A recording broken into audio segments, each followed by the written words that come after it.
ನಮಸ್ಕಾರ. ಆರೋಗ್ಯ ರಹಸ್ಯ ವಿಶೇಷ ಕಾರ್ಯಕ್ರಮಕ್ಕೆ ಸ್ವಾಗತ. ನಾನು ದಿವ್ಯಶ್ರೀ ದಾಸ್. ವೀಕ್ಷಕರೇ, ಪ್ರತಿಯೊಬ್ಬರು ಕೂಡ ತಮ್ಮದೇ ಆಗಿರುವಂತಹ ಆಸೆ, ಆಕಾಂಕ್ಷೆ, ಗುರಿಗಳನ್ನ ಇಟ್ಕೊಂಡಿರ್ತಾರೆ. ಹಾಗಾಗಿ ಒಂದು ನಿರ್ದಿಷ್ಟವಾದ ಗುರಿಯನ್ನ ಇಟ್ಟುಕೊಂಡು ನಾವು ಆ ಸಾಧನೆಯನ್ನ ಮಾಡಬೇಕು, ಈ ಸಾಧನೆಯನ್ನ ಮಾಡಬೇಕು ಅಂತ ಹೇಳಿ ಕನಸು, ನನಸಿನೆಡೆಗೆ ಒಂದು ಪಯಣವನ್ನ ಮಾಡ್ತಾ ಇರ್ತೀವಿ. ಆದ್ರೆ ನಮ್ಮ ಹುಟ್ಟು ಯಾವುದು, ಹುಟ್ಟಿನ ಮೂಲ ಯಾವುದು, ನಾವು ಎಲ್ಲಿಂದ ಬಂದಿದ್ದೀವಿ ಅನ್ನುವಂತಹ ಕಿಂಚಿತ್ತು ಅರಿವು ಕೂಡ ನಮಗೆ ತಿಳಿದಿರೋದೇ ಇಲ್ಲ. ಹಾಗಾಗಿ ಸಾಕಷ್ಟು ನಮ್ಮದೇ ಆಗಿರುವಂತಹ ತಪ್ಪು ಕಲ್ಪನೆಗಳನ್ನ ನಾವು ಮಾಡಿಕೊಂಡು ಮುನ್ನುಗ್ತಾ ಇರ್ತೀವಿ. ಈ ಒಂದು ವಿಚಾರದ ಕುರಿತಂತೆ ಬಹಳ ಅರ್ಥಗರ್ಭಿತವಾಗಿ ತಿಳಿಸಿಕೊಡಲು ನಮ್ಮ ಕಾರ್ಯಕ್ರಮದಲ್ಲಿದ್ದಾರೆ ಶ್ರೀ ಪುರುಷೋತ್ತಮ್ ದೇಶಿ ಗುರುಜಿ. ಬನ್ನಿ ಅವ್ರನ್ನ ಕಾರ್ಯಕ್ರಮಕ್ಕೆ ವೆಲ್ಕಮ್ ಮಾಡೋಣ. ನಮಸ್ಕಾರ ಗುರುಜಿ, ಕಾರ್ಯಕ್ರಮಕ್ಕೆ ಸ್ವಾಗತ.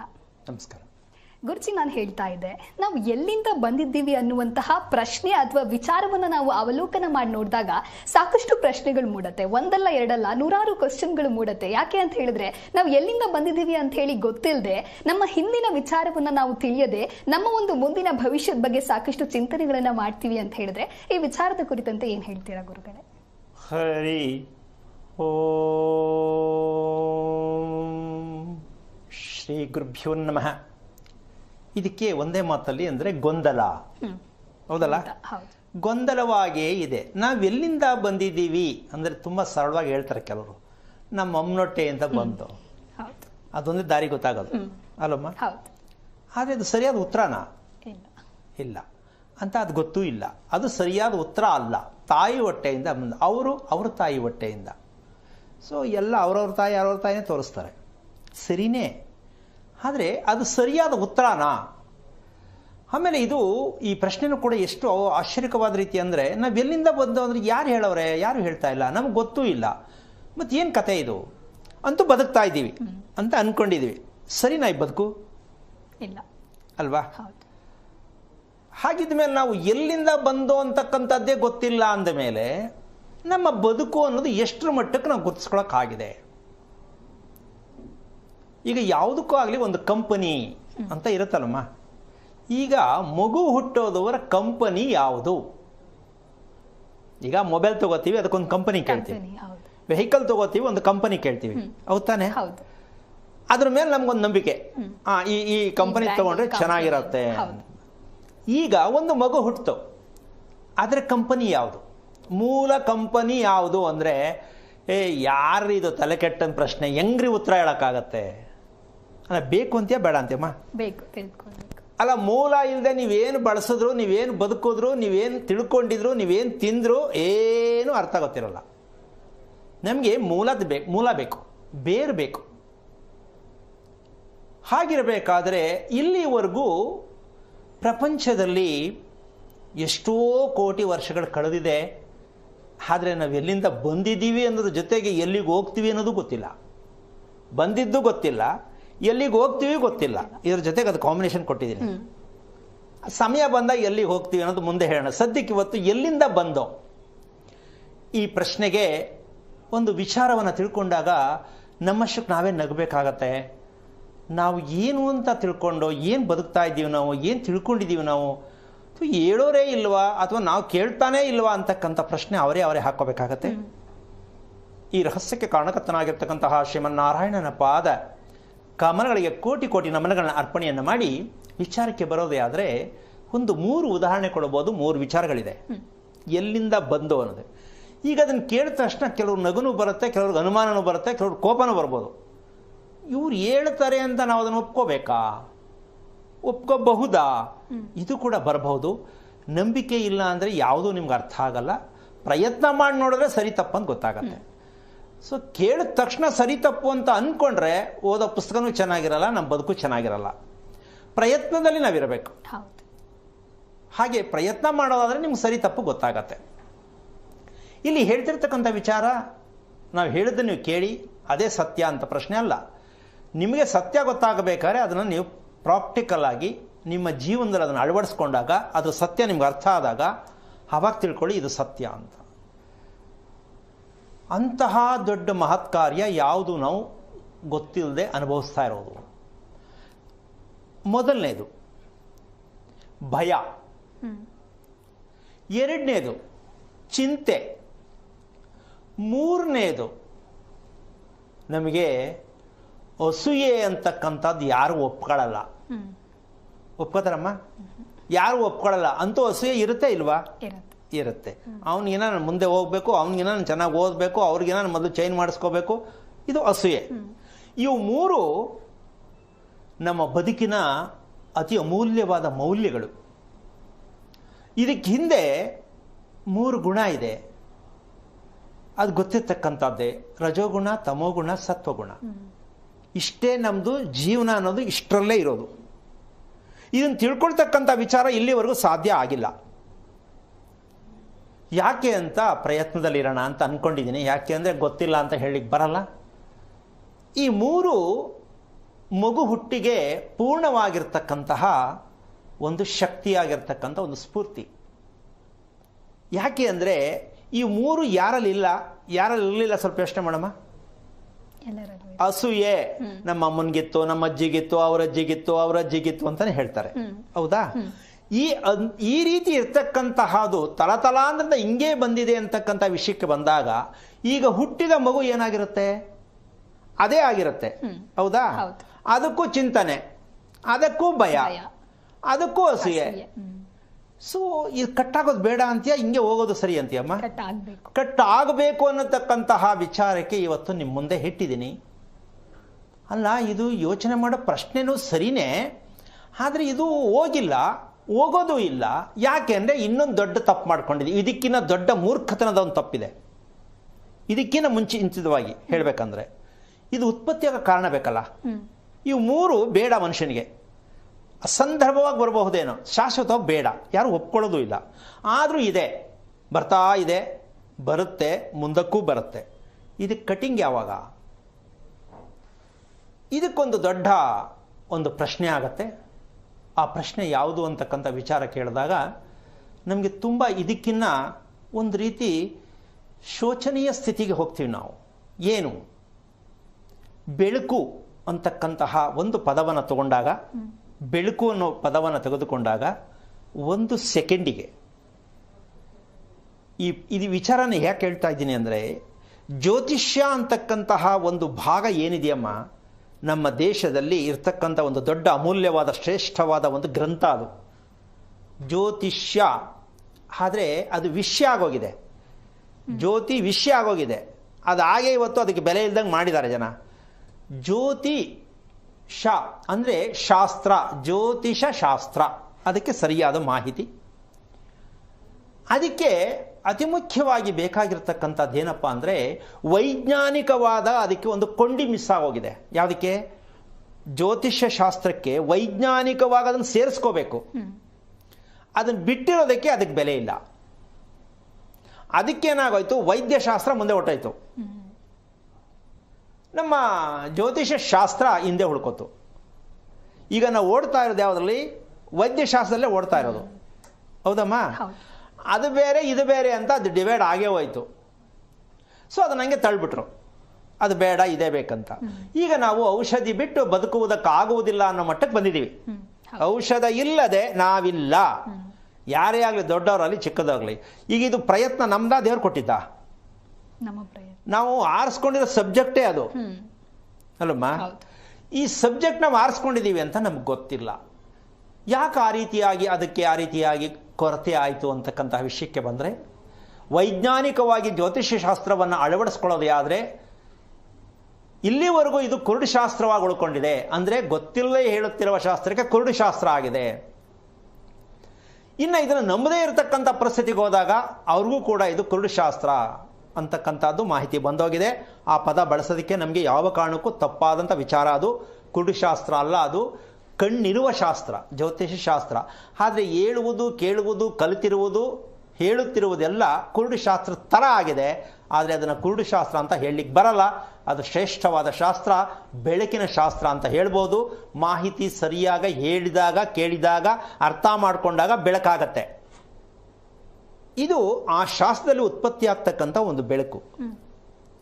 ಆ ಬೆಳಕು ನಮ್ಮ ಮಗು ಹುಟ್ಟತಕ್ಕಂತಹ ದೇಹದಲ್ಲಿ, ಮಗುವಿನ ದೇಹದಲ್ಲಿ 2 ಕಣ್ಣುಗಳಿದೆ. ಆ ಕಣ್ಣಿನಲ್ಲಿ ಇರ್ತಕ್ಕಂಥ ಬೆಳಕು, ಹೌದಾ? ಎಷ್ಟು ಪ್ರಮಾಣದಲ್ಲಿ ಆ ಮಗುವಿನಲ್ಲಿ ಕಣ್ಣಿನ ಬೆಳಕಿನಲ್ಲಿ ಎಷ್ಟು ವೇಗ ಇದೆ ಅಂತ ತಿಳಿತಕ್ಕಂಥದ್ದೇ ನಿಜವಾದ ಜ್ಯೋತಿಷ ಶಾಸ್ತ್ರ. ಹುಟ್ಟುವ ಮಗುವಿನ ಕಣ್ಣಿನಲ್ಲಿ ಇರ್ತಕ್ಕಂಥ ಬೆಳಕಿನ ವೇಗ ವೇಗ ಹೆಂಗದು ಅಂದರೆ ಕೆಲವು ನೋಡಿ, ನನಗೆ ದೂರ ಕಾಣಿಸಲ್ಲ, ಹತ್ರದ್ದು ಕಾಣಿಸುತ್ತೆ, ಹತ್ರದ್ದು ಕಾಣಿಸಲ್ಲ, ದೂರ ಕಾಣಿಸುತ್ತೆ. ಅರ್ಥ ಆಯ್ತೇನಮ್ಮ? ಇದು ವೇಗ. ಇದು ಚಿಕ್ಕವ್ರಿಗೂ ಹೌದು, ದೊಡ್ಡವ್ರಿಗೂ ಹೌದು, ವಯಸ್ಸಾದವ್ರಿಗೂ ಹೌದು. ಈ ಬೆಳಕಿನ ವೇಗ ನಮ್ಮ ಕಣ್ಣಿನಲ್ಲಿ ಎಷ್ಟು ಪವರ್ ಇದೆ ಅಂದರೆ ವಿದ್ಯುತ್ ಶಕ್ತಿ ಇದೆ. ನಮಗೆ ಮಾತಾಡೋಕ್ಕೆ, ಓಡಾಡೋಕ್ಕೆ, ಪ್ರತಿಯೊಂದಕ್ಕೂ ಶಕ್ತಿ ಬೇಕಲ್ಲ. ಆ ಶಕ್ತಿ ಯಾವುದು? ವಿದ್ಯುತ್ ಶಕ್ತಿ ನಮಗೂ ಕೂಡ ಬೇಕಾಗತ್ತೆ. ಯಾವುದೇ ಆಧಾರ, ಶಾಖ ಇಲ್ಲದೆ, ಒಲೆ ಇಲ್ಲದೆ, ಸೌದೆ ಬೆಂಕಿ ಇಲ್ಲದೆ, ಕರೆಂಟ್ ಇಲ್ಲದೆ, ಡೈನಾಮೋ ಇಲ್ಲದೆ ಯಾವುದೇ ಪದಾರ್ಥ ಮೂವ್ ಆಗಲ್ಲ.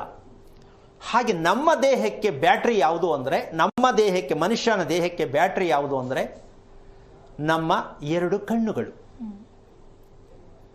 ಈ ಕಣ್ಣುಗಳು ಇಡೀ ದೇಹವನ್ನು ಪೂರ್ಣವಾಗಿ ಫೋಕಸ್ ಮಾಡ್ತಾ ಇರುತ್ತೆ. ಇಡೀ ದೇಹವನ್ನು ಫೋಕಸ್ ಮಾಡೋದು ಯಾವುದು? ನಮ್ಮ 2 ಕಣ್ಣುಗಳು. ಆ ಬೆಳಕಿನ ವೇಗ, ಇದು ಒಂದು ಭಾಗ ಆಯಿತು. ಇನ್ನೊಂದು ಭಾಗ ಪ್ರಾಪಂಚಿಕವಾಗಿರ್ತಕ್ಕಂತಹ ಬೆಳಕಿನ ವೇಗ. ಪ್ರಾಪಂಚಿಕ ಬೆಳಕಿನ ವೇಗ 1 ಸೆಕೆಂಡಿಗೆ 35,000 ಬಿಲಿಯನ್ ಸೆಂಟಿಮೀಟರ್ ವೇಗದಲ್ಲಿರುತ್ತೆ. 1 ಸೆಕೆಂಡಿಗೆ 35,000 ಬಿಲಿಯನ್ ಸೆಂಟಿಮೀಟರ್ ವೇಗ ಇರುತ್ತೆ ಪ್ರಾಪಂಚಿಕವಾದ ಬೆಳಕಿಗೆ. ಇದು ಪ್ರಾಪಂಚಿಕವಾಗಿರ್ತಕ್ಕಂಥದ್ದು. ಇದನ್ನೇನು ಹೇಳ್ಬೋದು ಅಂದರೆ ಅತಿಯಾದ ಬೆಳಕಿನ ವೇಗ. ಇದು ನಮಗೆ ಕಂಟ್ರೋಲ್ ಮಾಡ್ಕೊಳ್ಳದೇ ಇರತಕ್ಕಂಥ ವೇಗ. ಆದರೆ ನಮಗೆ ಅದಕ್ಕೆ ಆದ ಒಂದು ಸಪ್ರೇಟಾಗಿ ಒಂದು ಫಿಕ್ಸ್ ಮಾಡಿದ್ದಾನೆ ಭಗವಂತ. ಕಣ್ಣಿನಲ್ಲಿ ಇರ್ತಕ್ಕಂತಹ ಬೆಳಕಿನ ವೇಗ ಯಾವ ರೀತಿಯಾಗಿ ನಾವು ಬಳಸ್ಕೋಬೇಕು ಅಂತಕ್ಕಂಥದ್ದು ಭಗವಂತ ಕೊಟ್ಟಿರ್ತಕ್ಕಂಥದ್ದು. ಇಲ್ಲಿ ನಮಗೆ ಪ್ರಾಪಂಚಿಕವಾಗಿರ್ತಕ್ಕಂಥದ್ದು ಬಳಸೋದು ಗೊತ್ತಾಗಿಲ್ಲ. ಇದನ್ನು ವಿಕೋಪ ಅಂತಾರೆ, ಪ್ರಾಪಂಚಿಕವಾಗಿ ವಿಕೋಪ ಅಂತಾರೆ. ಅದೇ ರೀತಿ ಮಗುವಿನಲ್ಲೂ ಕೂಡ ತುಂಬ ಕಾಯಿಲೆಗಳಿಗೆ ಹತ್ತಿರವಾಗಿರ್ತಕ್ಕಂತಹ ದೇಹ ಕೂಡ ವಿಕೋಪವಾಗಿರ್ತಕ್ಕಂಥ ದೇಹ ಆಗತ್ತೆ. ಯಾಕೆ ಅಂದರೆ ಹುಟ್ಟುವ ಮಗುವಿನ ಕಣ್ಣಿನ ದೃಷ್ಟಿಯನ್ನು ಗುರುತಿಸದೇ ಇರತಕ್ಕಂಥ ಕಾರಣದಿಂದಾಗಿ ಇದು ಆಶ್ಚರ್ಯವೂ ಕೂಡ ಹೌದು.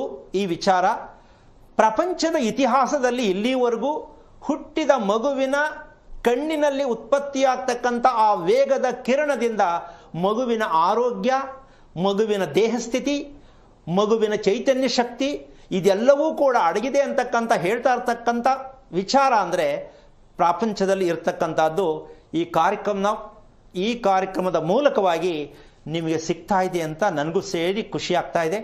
ಯಾಕೆಂದರೆ ನಮಗೇನೂ ಗೊತ್ತಿಲ್ಲ, ನಾವೇನೋ ಮಾಡ್ತಾ ಇದ್ದೀವಿ ಅನ್ನೋದ್ರ ಬದಲು ನಾವು ತಿಳ್ಕೊಳ್ಳೋ ಮಟ್ಟಕ್ಕೆ ಪ್ರಯತ್ನದಲ್ಲಿದ್ದೀವಿ ಅಂತ ಸತ್ಯ ನಿಮ್ಗೆಲ್ರಿಗೂ ಅರ್ಥ ಆಗಬೇಕು. ಇನ್ನು ಈ ಬೆಳಕಿನ ವೇಗದಲ್ಲಿ ನಾವೇನೆಲ್ಲ ಸಮಸ್ಯೆನ ಅನುಭವಿಸ್ತಾ ಇದ್ದೀವಿ, ಆ ವೇಗದಲ್ಲಿ ನಮ್ಗೆ ಏನೇನು ಸಮಸ್ಯೆ ಆಗ್ತಾ ಇದೆ ಅಂತಕ್ಕಂತಹ ವಿಚಾರನೆ ಇವತ್ತು ಕಾರ್ಯಕ್ರಮದಲ್ಲಿ ನೀವು ತಿಳ್ಕೊಬೇಕಾಗಿರೋದು, ನಾನು ಹೇಳಬೇಕಾಗಿರ್ತಕ್ಕಂಥ ವಿಷಯ. ಇದಕ್ಕೆ ಈ ಬೆಳಕು ಏನೆಲ್ಲ ಕೆಲಸ ಮಾಡುತ್ತೆ, ನಮ್ಮ ಕಣ್ಣಿನ ಬೆಳಕು ಏನೆಲ್ಲ ಕೆಲಸ ಮಾಡುತ್ತೆ, ವೀಕ್ ಅಂದರೆ ನಮ್ಮ ದೃಷ್ಟಿ ದೌರ್ಬಲ್ಯ ಯಾಕೆ ಬರುತ್ತೆ, ನಮ್ಮ ದೃಷ್ಟಿ ಎಷ್ಟು ವೇಗವಾಗಿ ಹಾಕಿರುತ್ತೆ, ಹೌದಲ್ಲಮ್ಮ? ಇದ್ರೆ ಎಲ್ಲ ವೇಗವಾಗೇ ಇರಬೇಕು, ಇದ್ರೆ ಎಲ್ಲ ದೌರ್ಬಲ್ಯವಾಗೇ ಇರಬೇಕು. ಇದು ಇದೆ, ಅದು ಇದೆ. ಇದಕ್ಕೆ ಕಾರಣ ಏನು ಅಂತಕ್ಕಂತಹ ವಿಚಾರವನ್ನ ಈಗ ಕರೆ ಇದೆಯಾ? ಬೆಂಗಳೂರಿನಿಂದ ಸುಧಾ ಅಂತ ಹೇಳಿ ಕಾಲರ್ ಇದ್ದಾರೆ. ನಮಸ್ಕಾರ ಸುಧಾ. ನಮಸ್ಕಾರ, ಧ್ವನಿ ಕೇಳಿಸ್ತಿದ್ಯಾ ಸುಧಾ? ನಮಸ್ಕಾರ ಸುಧಾ. ನಮಸ್ಕಾರ, ಧ್ವನಿ ಕೇಳಿಸ್ತಿದ್ಯಾ ಸುಧಾ? ಕೇಳಿಸ್ತಾ ಇದೆ ಮೇಡಮ್. ಓಕೆ, ಯಾರ ಬಗ್ಗೆ ಕೇಳಬೇಕಾಗಿತ್ತು? ನನ್ನ ಮಗನ ಬಗ್ಗೆ ಕೇಳಬೇಕಾಗಿತ್ತು ಮೇಡಮ್. ನಕ್ಷತ್ರವನ್ನು ತಿಳಿಸಿ. ನಕ್ಷತ್ರ ಪುನರ್ವಸು ನಕ್ಷತ್ರ ಮೇಡಮ್. ಓಕೆ, ಗುರು ಕಡೆ ಇದ್ದಾರೆ, ಮಾತನಾಡಿ. ಹಲೋ ಹಲೋ, ಹರಿ ಓಂ ಗುರುಗಳೇ. ನಾರಾಯಣ, ಹೇಳಿಮ್ಮ, ಎಷ್ಟು ವಯಸ್ಸು ಮಗನಿಗೆ? ಮಗನ್ಗೆ ಈಗ 22 ವರ್ಷ ಮೇಡಮ್. ಏನ್ ಮಾಡ್ತಿದ್ದಾನೆ? ಅವನು ಯಾವ್ದೋ ಒಂದು ಕೆಲಸ ಮಾಡ್ತಾ ಇದ್ದಾನೆ ಗುರುಗಳೇ, ಒಂದು ಯಾವ್ದೋ ಆಫೀಸಲ್ಲಿ. ಅಲ್ಲ, ನಿಮ್ಮ ಮಗನೇ ತಾನೆ? ನಮ್ಮ ಮಗನೇ ಗುರುಗಳೇ. ಮತ್ತೆ ಯಾವ್ದೋ ಕೆಲಸ ಅಂದ್ರೆ ನಿಮಗ್ ಗೊತ್ತಿದ್ರೆ ಕೆಲಸ ಮಾಡ್ತಾ ಇದ್ದಾನ? ಗುರುಗಳೇ, ಅವನು ತಿಂಗಳು ಅವನು ಚೇಂಜೇ ಮಾಡ್ತಾನೆ. ಅವ್ನಿಗೆ ಯಾಕೋ ಕೆಲಸಗಳೇ ಸೆಟ್ ಆಗಲ್ಲ ಗುರುಗಳೇ. ಬಿಡ್ತಾನೆ ಸೇರ್ಕೋತಾನೆ. ಸರಿ, ನಿಮ್ಮ ಮಗನ್ ಕೇಳ್ಬೇಕಿತ್ತು, ಯಾಕಪ್ಪ ಈ ತರ ಮಾಡ್ತೀಯ ಅಂತ. ನನ್ ಕಟ್ಟಾಗಲ್ಲ ಅಂತಾನೆ ಗುರುಗಳೇ, ವಿದ್ಯಾಭ್ಯಾಸನೂ ಕಟ್ಟಾಗೋಯ್ತು. ವಿದ್ಯಾಭ್ಯಾಸನೂ ಸೆಟ್ ಆಗಲ್ಲ, ಕೆಲಸನೂ ಸೆಟ್ ಆಗಲ್ಲ. ಅಲ್ಲ ಗುರುಗಳೇ, ವಿದ್ಯಾಭ್ಯಾಸ ಕಟ್ಟಾಗೋಯ್ತು. ಇವನ್ ಕಟ್ ಮಾಡಿದ್ನ ಅದೇ ಕಟ್ಟಾಯ್ತಾ? ಇವನ್ಗೆ ಯಾಕೋ ಇಂಟ್ರೆಸ್ಟ್ ಇಲ್ಲ ಗುರುಗಳೇ ಓದಕ್ಕೆ. ನೀನೇನು ಓದಿದ್ಯಮ್ಮ? ನಾನ್ ಸೆಕೆಂಡ್ PUC ಓದಿದ್ದೀನಿ ನಿನ್ನ ನಕ್ಷತ್ರ ಏನಮ್ಮ? ಗುರುಗಳೇ ನಂಗೆ ಗೊತ್ತಿಲ್ಲ ಗುರುಗಳೇ, ನನ್ಗೆ 50 ವರ್ಷ ಆಗೋಗೈತೆ. ಮದುವೆಯಾಗಿ ಎಷ್ಟು ವರ್ಷ ಆಯ್ತು? ಮದ್ವೆ ಆಗಿ 28 ವರ್ಷ ಆಯ್ತು ಗುರುಗಳೇ. ಯಾವ ವಾರ ಮದುವೆ ಆದೆಮ್ಮ? ಶುಕ್ರವಾರ ಗುರುಗಳೇ. ಓಕೆ. ನಿಮ್ಮ ಯಜಮಾನ್ ಏನ್ ಕೆಲಸ ಮಾಡ್ತಾರೆ? ಯಜಮಾನ್ರಿ ಇಲ್ಲ ಗುರುಗಳೇ, ಈಗ 1 ವರ್ಷ ಆಯ್ತು ತೀರೋದ್ರು. ಏನಾಗಿತ್ತು? ಜಾಂಡೀಸ್ ತೀರೋಗಿತ್ತು ಗುರುಗಳೇ. ಓಕೆ. ಏನ್ ಕೆಲಸ ಮಾಡ್ತಿದ್ರು ಅವರು? ಆಟೋ ಓಡಿಸ್ತಾ ಇದ್ರು ಗುರುಗಳೇ. ಇಷ್ಟು ವರ್ಷ ಅಂದ್ರೆ ನಿಮ್ಮ ದಾಂಪತ್ಯ ಎಷ್ಟು ವರ್ಷ ನಡೀತಾ? ಅಲ್ಲಿಗೆ ಒಂದು 27 ವರ್ಷ ನಡೀತಾ? ಹಾ ಗುರುಗಳೇ. ಸಾಕಾ ಇನ್ನು ಬೇಕಿತ್ತಾ? ಬೇಕಿತ್ತು ಅನ್ಸುತ್ತೆ. ಈಗ ನೀನು ಯೋಚನೆ ಮಾಡ್ಲಿಲ್ವಾ ಯಾಕೆ ಈ ತರ ಮಿಸ್ ಆಯ್ತು, ನಮ್ದು ಲೈನ್ ಕಟ್ ಆಯ್ತಲ್ಲ, ತಿಳ್ಕೊಬೇಕು ಅಂತ ಅನ್ನಿಸ್ತಾ? ಏನೋ ಇತ್ತು, ಆಯ್ತು ಹೋಯ್ತು ಅನ್ಕೊಂಡಿ ಅಮ್ಮ? ಅವರು ತುಂಬಾ ಕೆಟ್ಟ ಅಭ್ಯಾಸಗಳಿತ್ತು ಗುರುಗಳೇ, ಅದರಿಂದ ಅವ್ರ ಅಭ್ಯಾಸದಿಂದ ಅವರೇ ಇದಾದ್ರು ಅನ್ಸುತ್ತೆ ಗುರುಗಳೇ. ನಿಮ್ಮ ಮನೆ ಎಷ್ಟು ವರ್ಷದಮ್ಮ? ಬಾಡಿಗೆ ಮನೆ ಗುರುಗಳೇ. ಅದು ಎಷ್ಟು ವರ್ಷದಿಂದ ಇದೆಯಮ್ಮ? ಈಗ 3 ವರ್ಷ ಆಯ್ತು ಗುರುಗಳೇ. ಓಕೆ. ಅದಕ್ಕೆ ಮುಂಚೆ ಎಲ್ಲಿದ್ರಿ? ಅದು ಬಾಡಿಗೆ ಮನೆನೇ ಗುರುಗಳೇ. ಓಕೆ. ಈಗ ಒಟ್ಟು ಮಕ್ಕಳು ಎಷ್ಟಮ್ಮ ನಿಮ್ಗೆ? 2 ಗುರುಗಳೇ. ಇನ್ನೊಬ್ಬ ಯಾರು, ಹುಡುಗನ ಹುಡುಗಿನ? ಹುಡುಗಿ ಗುರುಗಳೇ. ಅವಳ ನಕ್ಷತ್ರ ಏನು? ಆಶ್ಲೇಷ ನಕ್ಷತ್ರ. ಎಷ್ಟು ವಯಸ್ಸು ಅವಳಿಗೆ? ಇವಾಗ 25 ಗುರುಗಳೇ. ಏನ್ ಮಾಡ್ತಿದ್ದಾಳೆ? ಅವಳು ಹಾಸ್ಪಿಟ್ಲ್ ಅಲ್ಲಿ ಕೆಲಸ ಮಾಡ್ತಾ ಇದ್ದಾಳೆ ಗುರುಗಳೇ. ಅವಳಿಗೆ ಏನು ಮದುವೆ ಏನು ಮಾಡಲ್ವಾ? ಗುರುಗಳೇ ಅವಳದು ಆರೋಗ್ಯನೇ ಸರಿ ಇಲ್ಲ, ಅದರಿಂದ ನಾನೇ ಸುಮ್ಮನೆ ಹೋಗಿದ್ದೀನಿ ಗುರುಗಳೇ. ಅಂದ್ರೆ ಮದುವೆ ಮಾಡೋದೇ ಬೇಡ ಅಂತನಾ? ಆರೋಗ್ಯನೇ ಸರಿ ಇಲ್ವಲ್ಲ ಗುರುಗಳೇ, ಮದ್ವೆ ಮಾಡಿ ಏನ್ ಮಾಡೋದು ಅಂತ ಸುಮ್ಮನೆ ಇದ್ದೀನಿ. ನಿಮ್ಮ ಮಗಳು ಮದುವೆ ಬೇಡ ಅಂತ ಹೇಳ್ತಾಳಾ? ಗುರುಗಳೇ ಹೇಳ್ತಾಳೆ, ಆರೋಗ್ಯ ಸರಿ ಇಲ್ಲ ಅಂತ ಹೇಳ್ತಾಳೆ. ಯಾಕೆ ಸರ್ ಮಾಡ್ಕೊಳಕ್ ಆಗಲ್ಲ ಅಂತಾಳ ಅಥವಾ ನೀವು ಸರ್ ಮಾಡಕ್ ಆಗಲ್ಲ ನಿಮ್ಮ ಅಭಿಪ್ರಾಯನಾ? ಗುರುಗಳೇ ಸರಿ ಮಾಡಿದ್ರು ಅದು ಮುಂದೆ ಸಮಸ್ಯೆ ಆಗುತ್ತೆ ಅಂತ ನಾನೇ ಸುಮ್ಮನೆ ಇದ್ದೀನಿ ಗುರುಗಳೇ. ಒಬ್ಬ ತುಂಬ ವಿಶೇಷ. ಈಗ ಒಂದು ಪ್ರಶ್ನೆ, ನಿನಗೆ ಊಟ ಮಾಡ್ತಕ್ಕಂತಹ ಒಂದು ವಿಚಾರದಲ್ಲಿ, ಊಟ ಕರಗ್ತಕ್ಕಂಥ ವಿಚಾರದಲ್ಲಿ ಲೆಕ್ಕ ಹಾಕಿದ್ರೆ ಕರೆಕ್ಟಾಗಿದೆಯಾ? ಇಲ್ಲ ಗುರುಗಳೇ, ಊಟ ಅಷ್ಟು ಯಾವುದು ಅದ್ರಲ್ಲಿ ಯಾವುದು? ಊಟ ಮಾಡ್ತಕ್ಕಂಥದ್ದು ಸರಿ ಇಲ್ವಾ, ಊಟ ಕರಗ್ತಾ ಇರ್ತಕ್ಕಂಥ ಸರಿ ಇಲ್ವಾ? ಊಟ ಕರೆಕ್ಟ್ ಅಂತ ಟೈಮಿಂಗ್ ಕರೆಕ್ಟಿಗಿಲ್ಲ ಅನ್ಸುತ್ತೆ ಗುರುಗಳೇ. ಯಾಕೆ? ಪುರ್ಸತ್ತಿಲ್ವಾ, ಬೇಜಾರ, ಯಾಕೆ? ಅಂದ್ರೆ ಬೇಜಾರು ಗುರುಗಳೇ, ಈ ರೀತಿಯಲ್ಲಿ ಆಯ್ತಲ್ಲ ಅಂತ ಅಷ್ಟೇ. ಈಗ ನೀನು ಸಾಮಾನ್ಯವಾಗಿ ನಿನ್ನ ವಿಚಾರಕ್ಕೆ ತಗೊಂಡ್ರೆ ನಾನು ಊಟ ಕರೆಕ್ಟಾಗಿ ಮಾಡಿಲ್ಲ, ಟೈಮ್ ಸರಿಗೆ ತಿಂದಿಲ್ಲ ಅಂತ ಗೊತ್ತಾಗಿದೆಯಲ್ಲಮ್ಮ? ಗೊತ್ತು ಗುರುಗಳೇ. ಈಗ ನಿಮ್ಮ 2 ಮಕ್ಕಳು ನಿನ್ನ ಪ್ರಸಾದದಿಂದ ಬಂದಿರತಕ್ಕಂಥದ್ದು. ಈಗ ನೀನು ಮಾಡಿರ್ತಕ್ಕಂಥ ದೊಡ್ಡ ಎಡವಟ್ಟಿಗೆ ನಿಮ್ಮ 2 ಮಕ್ಕಳು ಅನುಭವಿಸ್ತಾ ಇದ್ದಾರೆ. ಅದಕ್ಕೆ ಶಾಪಕ್ಕೆ ನೀನೇ ಗುರಿ ಆಗ್ತೀಯಾ? ನಿನ್ನ ಜೀವನ ಪರ್ಯಂತ ನೆಮ್ಮದಿ ಸಿಗಲ್ಲ, ಒಳ್ಳೇದಾಗಲ್ಲ. ಯಾಕೆ ಅಂದರೆ 2 ಮಕ್ಕಳನ್ನು ನೀನು ಒಂದು ರೀತಿ ಶಿಕ್ಷೆಗೆ ಒಳಪಡಿಸಿದೀಯ. ಮಕ್ಕಳು ಮಾಡ್ಕೊಳ್ಳೋಕೆ ಮುಂಚೆ ಗೊತ್ತಿಲ್ಲ, ಮದುವೆ ಮಾಡ್ಕೊಳ್ಳೋಕೆ ಮುಂಚೆ ಗೊತ್ತಿಲ್ಲ ಅಂತ ಯಾರೆಲ್ಲ ಮಾಡ್ಕೊಂಡಿದ್ದಾರೆ ಇವರಿಗೆಲ್ಲ ಮಕ್ಕಳು ಶಿಕ್ಷೆಯಾಗಿ ಬರ್ತಾರೆ. ಈಗ ತಪ್ಪು ಅಂತೀಯ ಸರಿ ಅಂತೀಯಮ್ಮ ನೀನು ಮಾಡ್ಕೊಂಡಿದ್ದು? ತಪ್ಪೇ ಗುರುಗಳೇ ನಂದೆ. ಈಗ ನಿನ್ನ ಮಗನ ವಿಷಯಕ್ಕೆ ಬರ್ತೀನಿ. ಅವನು ಮಲಗ್ತಕ್ಕಂಥ ವಿಚಾರ ಇದೆಯಲ್ಲಮ್ಮ, ಗುರುಗಳೇ. ಅವನು ಉಸಿರಾಟವನ್ನು ನೋಡಿದ್ಯಾ? ಅವನ ಉಸಿರಾಡ್ತಕ್ಕಂಥ ನೋಡಿದ್ಯಾ? ಗುರುಗಳೇ ತುಂಬಾ ಗೊರಕೆ ಹೊಡಿತಾನೆ, ಸರಿಯಾಗಿ ಮಲ್ಕೊಳ್ಳಲ್ಲ. ಒಂದ್ ನಿಮಿಷ ಗೊರಕೆ ಹೊಡಿತಾನೆ. ಯಾವುದ್ರ ಮೂಲಕ ಶಬ್ದ ಬರ್ತಾ ಇದೆ ನೋಡ್ದ? ಅದು ನೋಡಿಲ್ಲ ಗುರುಗಳೇ. ಅಯ್ಯೋ ತಾಯಿ, ಇವತ್ತು ರಾತ್ರಿ ನೋಡು, ಬಾಯಿ ಹೆಂಗ್ ಬಿಟ್ಟಿರ್ತಾನೆ ಸ್ವಲ್ಪ ನೋಡು. ಗೊತ್ತಾಯ್ತೇನಮ್ಮ? ಗುರುಗಳೇ ನೋಡು, ಆ ಮಗನ ಹಿಂಗ್ ಸಾಕಿದ್ಯಲ್ಲ, ಏನಮ್ಮ ಅಟ್ಲೀಸ್ಟ್ ಮಕ್ಕಳು ಗೊರಕೆ ಹೊಡಿತಾ ಇದ್ದು ನೆನ್ನೆ ಮೊನ್ನೆಯಿಂದ ಅಲ್ಲ, ಹೌದ್ ತಾನೆ? ನಾನ್ ನೋಡಿದ ಮಟ್ಟಿಗೆ ಈಗ 1 ತಿಂಗಳಿಂದ ಗುರುಗಳೇ, ಮೊದ್ಲಿಂದ ಅಬ್ಸರ್ವ್ ಮಾಡಿಲ್ಲ. ಅದನ್ನೂ ಹೇಳ್ತೀಯ, ಇದನ್ನೂ ಹೇಳ್ತೀಯ. ಮೊದಲೆಲ್ಲ ಚೆನ್ನಾಗಿತ್ತು, ಈಗ 1 ತಿಂಗಳಿಗೆ ಶುರು ಆಗಿದೆ ಅಂತೀಯ ನೀನು? ಆತರ ಅಲ್ಲ ಗುರುಗಳೇ, ಅವಾಗ ನಾನು ಅಷ್ಟಾಗಿ ಅಬ್ಸರ್ವ್ ಮಾಡಿಲ್ಲ. ನೋಡಿ ಇಂಗ್ಲಿಷ್ ಎಷ್ಟು ಚೆನ್ನಾಗಿ ಬಂತು, ಅಬ್ಸರ್ವ್ ಮಾಡಿಲ್ಲ. ಅಬ್ಬಾ, SSLC ಓದ್ಬಿಟ್ಟು. ಓಕೆ, ಮಕ್ಕಳನ್ನು ಯಾವ ಕಾರಣಕ್ಕೂ ತಂದೆ ತಾಯಿಗಳು ಗಮನಿಸದೇ ಇರತಕ್ಕಂಥ ವಿಚಾರದಲ್ಲಿ ಮಕ್ಕಳನ್ನು ದಾರಿ ತಪ್ಪಿದರೆ, ಹೇಳಿದ ಮಾತು ಕೇಳಲ್ಲ, ಒಂದು ಕಡೆ ನಿಲ್ಲಲ್ಲ ಅಂತಕ್ಕಂಥದ್ದನ್ನು ಹೇಳೋಕ್ಕೆ ಯಾವ ತಂದೆ ತಾಯಿಗೂ ತುಂಬ ಕಷ್ಟ ಅನಿಸುತ್ತೆ. ಇದರ ಮಧ್ಯದಲ್ಲಿ ಒಂದು ಮಾತು ಹೇಳ್ಬಿಡ್ತೀನಿ. ಒಂದು ದೊಡ್ಡ ಸಮಸ್ಯೆ ಇದೆ ಇಲ್ಲಿ. ಏನು ಅಂದರೆ, ನೀವು ಈಗ ಬಂದಿದ್ದೀರಾ ಸ್ವಾಮಿ, ಮದ್ದೆಲ್ಲ ಇದು ಯಾರು ಹೇಳ್ಕೊಡ್ಲಿಲ್ಲ ನಮಗೆ, ನೀವು ನಮ್ಮ ಮಕ್ಕಳೆದ್ರಿಗೆ ನಮ್ಮ ಮಾನ ಕಳೀತಾ ಇದ್ದೀರಾ, ಹೇಳ್ಕೊಡ್ಲಿಲ್ಲ ನಮಗೆ, ನೀವು ನಮ್ಮ ಮಕ್ಕಳೆದ್ರಿಗೆ ನಮ್ಮ ಮಾನ ಕಳೀತಾ ಇದ್ದೀರಲ್ಲ ಅಂತ ಎಷ್ಟೋ ಜನಕ್ಕೆ ಬೇಜಾರಾಗಿದೆ. ಈಗ ಇದು ಮೊದಲಿಂದ ಯಾರು ಹೇಳ್ತಿಲ್ಲ, ಈಗಲೂ ಹೇಳ್ತಾ ಇಲ್ಲ, ನೀವು ಹೇಳ್ತಾ ಇದ್ದೀರಾ, ತಿಳ್ಕೊಳ್ಳೋಣ ಸರಿ. ಈ ಶಾಸ್ತ್ರ ಯಾರಿಗೂ ಗೊತ್ತೇ ಇಲ್ಲವಲ್ಲ, ನಮ್ಗೆ ಹೆಂಗೆ ತಿಳ್ಕೊಳ್ಳೋದು ಒಂದು ಪ್ರಶ್ನೆ. ಈಗ ನೀವು ಹೇಳ್ಬಿಟ್ಟು ನಮ್ಮ ಮಕ್ಕಳೆದ್ರಿಗೆ ನಮ್ಮ ಮಾನ ಯಾಕೆ ಕಳೀತಾ ಇದ್ದೀರಾ, ನಾವು ಹೆಂಗೆ ನಮ್ಮ ಮಕ್ಕಳ ಹತ್ರ ತಲೆ ಎತ್ಕೊಳ್ಳೋದು ಅನ್ನೋ ಪ್ರಶ್ನೆ, ಹೌದಲ್ಲ? ಹೌದು. ಅದಕ್ಕೆ ಉತ್ತರ ಹೇಳ್ಬಿಡ್ತೀನಿ. ನಿಜವಾಗ್ಲೂ ಬಾಗಿಲು ಹಾಕ್ಬಿಟ್ಟು 2 ಕಾಲನ್ನು ಇಟ್ಕೊಂಡ್ಬಿಟ್ಟು ತಲೆನ ಅವ್ರ ಕಾಲ ಮೇಲೆ ಹಾಕ್ಬಿಟ್ಟು ದಯವಿಟ್ಟು ಕ್ಷಮಿಸಿ ಅಂತ ಮಕ್ಕಳಿಗೆ ಕಾಲಿಗೆ ಬಿದ್ದುಬಿಡಿ. ಮಕ್ಕಳು ಕಾಲಿಗೆ ಬಿದ್ದುಬಿಡಿ, ಬಾಗಿಲು ಹಾಕ್ಬಿಟ್ಟು ಯಾರು ನೋಡೋದು ಬೇಡ. ಯಾಕೆ ಅಂದರೆ ತಂದೆ ತಾಯಿಗೆ ಕಾಲು ಬೀಳಬೇಕು ಮಕ್ಕಳು. ತಿಳ್ಕೊಂಡಿಲ್ವಲ್ಲ, ಅಪ್ಪ ಅಮ್ಮ ತಿಳ್ಕೊಳ್ಳದೆ ಮಕ್ಕಳು ಮಾಡ್ಕೊಂಡಿದ್ದಾರಲ್ವಾ, ಮದುವೆ ಮಾಡ್ಕೊಂಡಿದ್ದಾರಲ್ವಾ, ಮಕ್ಕಳು ಬೆಳೆಸಿದಾರಲ್ವಾ, ಮಕ್ಕಳು ಊಟ ಕೊಟ್ಟಿದ್ದಾರಲ್ವಾ, ಏನೂ ಗೊತ್ತಿಲ್ಲ, ಪ್ರಾಣಿಗಳ ಥರ ಸಾಕ್ಬಿಟ್ಟಿದ್ದೀವಿ ಅಂತ ನೀವು ತಿಳ್ಕೋಬೇಕು. ನಿಮಗೆ ಕೋಪ ಬರಬಾರ್ದಲ್ಲಿ. ನಾವು ಪ್ರಾಣಿಗಳ ಥರ ಮಕ್ಕಳು ಮಾಡ್ಕೊಂಡ್ಬಿಟ್ಟಿದ್ದೀವಿ, ನಾವು ಪ್ರಾಣಿಗಳ ಥರ ಆಗ್ಬಿಟ್ಟಿದ್ದೀವಿ, ನೀವು ಒಪ್ಕೋಬೇಕು. ಮಕ್ಕಳಿಗೆ ಹೇಳ್ಬೇಡಿ, ದಯವಿಟ್ಟು ಕ್ಷಮಿಸಿ, ನಮ್ಗೆ ತಪ್ಪು ಗೊತ್ತಿಲ್ಲದೆ ಮದುವೆ ಮಾಡ್ಕೊಂಡು ಮಕ್ಕಳು ಮಾಡ್ಕೊಂಡ್ಬಿಟ್ಟಿದ್ದೀವಿ, ಈಗ ವಿಚಾರ ಗೊತ್ತಾಯಿತು, ನೀವು ಬೇಜಾರು ಮಾಡ್ಕೊಳ್ಳೋದೇ ಇದ್ದರೆ ದಯವಿಟ್ಟು ನಾವು ನೀವು ಕೂತು ಮಾತಾಡೋಣ, ಏನು ತಪ್ಪಾಗಿದೆ ಸರಿ ಮಾಡ್ಕೊಳ್ಳೋಣ ಅಂತ ಯಾಕಮ್ಮ ಹೇಳ್ಬಾರ್ದು, ಯಾಕೆ ಕೇಳಬಾರ್ದು? ಅರೆ ನಿಮ್ಮ ಮಕ್ಕಳು ರೀ ಅವರು. ಆ ಮಕ್ಕಳು ಅನ್ನೋದಕ್ಕಿಂತ ಹೆಚ್ಚಾಗಿ ಈ ವಿಚಾರದಲ್ಲಿ ಒಂದು ಮಾತು ಹೇಳ್ತೀನಿ. ಮಗು ಹುಟ್ಟಬೇಕಾದ್ರೆ ಗಂಡನ ನಿಜ ಸ್ವರೂಪ ಮಗು ರೂಪದಲ್ಲಿ ಬರುತ್ತೆ ಅಂತ ಹೇಳುತ್ತೆ ಧರ್ಮದಲ್ಲಿ. ಯಾವುದೇ ಮಗು ಹುಟ್ಟಿದ್ರು ಗಂಡನಲ್ಲಿ ಏನೇನಿರುತ್ತೋ ಪಿಕ್ಚರ್ ಸೇಮ್ ಡಿಟೋ ಗಂಡನಂತೆ ಮಗುವಾಗಿ ಹುಟ್ಟುತ್ತೆ ಹೆಂಡತಿಯ ಹೊಟ್ಟೆಯಲ್ಲಿ. ಅವನಲ್ಲಿ ಇರ್ತಕ್ಕಂಥ ಪ್ರತಿಯೊಂದು ವಿಚಾರ ಆ ಮಗುವಿನ ಮೂಲಕ ಬಂದಿರುತ್ತೆ. ಅದು ಗಂಡನ ರೂಪ ಇಲ್ಲದೆ ಇದೆಯೋ ಇಲ್ಲವೋ ಸೆಕೆಂಡ್ರಿ, ಬಟ್ ಟೋಟಲಿ ಪಿಕ್ಚರ್ ಗಂಡಸಲ್ಲಿ ಏನೇನಿತ್ತು, ಯಾವ ರೋಗ ಇತ್ತು, ಏನು ಸಮಸ್ಯೆ ಇತ್ತು, ಏನಿತ್ತು, ಆ ಮಗುವಿನ ಪೂರ್ಣ ತಗೊಂಡು ಬಂದಿರ್ತದೆ. ಅಂತ ಸತ್ಯ ನಮ್ಮ ಜನಕ್ಕೆ ಇಲ್ಲಿವರೆಗೂ ಪ್ರಪಂಚದ ಇತಿಹಾಸದಲ್ಲಿ ನಾನು ಹೇಳುತ್ತಿರೋ ವಿಚಾರ ಬಿಟ್ಟು ಇಲ್ಲಿವರೆಗೂ ಯಾರು ಹೇಳಿಲ್ಲ, ಈಗೂ ಹೇಳಲ್ಲ, ಮುಂದಕ್ಕೂ ಹೇಳಲ್ಲ. ಈ ಸತ್ಯ ತಿಳ್ಕೋಬೇಕು. ನನ್ನ ಹೊಟ್ಟೆಯಲ್ಲಿ ಹುಟ್ಟಿರೋ ಮಗು ನನ್ನದೇ ತದ್ರೂಪವಾಗಿ ಹುಟ್ಟಿದೆ. ಈ ಸತ್ಯ ನೀವು ಅರ್ಥ ಮಾಡ್ಕೊಂಡ್ರೆ ಮಕ್ಕಳು ಕಾಲು ಹಿಡಿಯೋದ್ರ ತಪ್ಪಿಲ್ಲ, ಹಿಡ್ಕೊಳ್ಳಿ ಅಂತ ನಾನು ಹೇಳ್ತಿಲ್ಲ. ಮಕ್ಕಳನ್ನ ಪ್ರೀತಿಯಿಂದ ಗೆಲ್ಲೋದಕ್ಕೆ ಇದೊಂದು ತಂತ್ರ. ಏನಮ್ಮ, ಮಕ್ಕಳಿಗೆ ಬುದ್ಧಿ ಹೇಳಿದ್ರೆ ತಿರ್ಗಿಸ್ ನಿಮ್ಗೆ ಹೇಳ್ತಾರೆ. ಕೇಳಿಸ್ಕೊಮ್ಮ, ಮಕ್ಕಳಿಗೆ ಬುದ್ಧಿ ಹೇಳಕ್ ಹೋದ್ರೆ ನಿಮಗೆ ತಿರ್ಗಿಸ್ ಹೇಳ್ತಾರೆ. ಯಾಕೆ ಅಂದರೆ ನೀವು ಮಾಡಿರೋ ತಪ್ಪು. ಅದಕ್ಕೆ ಪ್ರೀತಿಯಿಂದ ಗೆಲ್ಲಬೇಕು ಅಂದರೆ ನೀವು ಸರೆಂಡರ್ ಆಗಬೇಕು.